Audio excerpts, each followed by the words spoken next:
The Sailback. That was a card for Cynthia.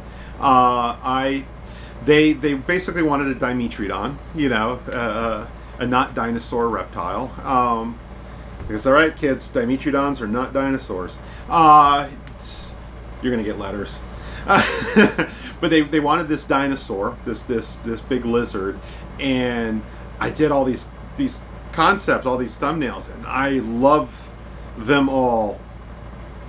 And I liked one, and they picked the one that I liked, not the ones that I loved. And it reminds me every day. It's like, only send in the thumbnails of pieces you most definitely want to do.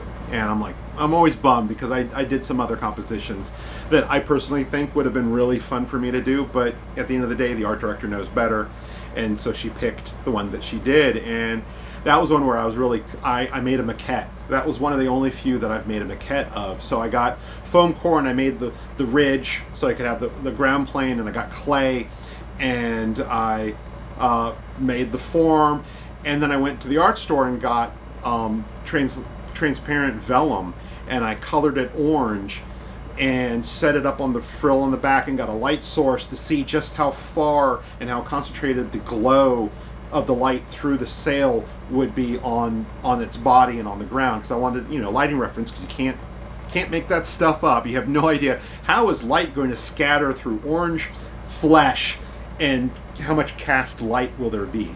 No one's going to know how to do that, so you make a model and you figure it out. And there's a buddy of mine who's really big into magic. He's a judge who lives here in town, and I gifted that to him one holiday, and I'm like, it's like, I could sell this, but I'm not proud of it, and you love magic, and you're my friend, so here you go. And he was blown away. He was I was like, because I kept saying, I was like, I got something for you. Don't, just, it's a little thing, and it's this big piece of foam core with this big clay dragon, dinosaur thing on it, and I'm like, here you go.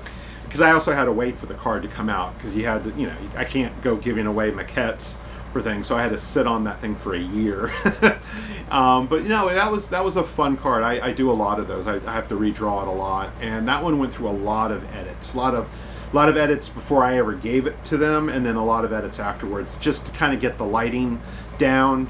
And I had originally had like a skull or something in the shot to give size comparison, and then I had it was drooling and salivating like I do with most of my monsters, and they're like, not for this set, so like, get rid of the skull, get rid of all the drool. And they wanted me to tweak some of the lighting, some of the rim lighting. But it was a fun one.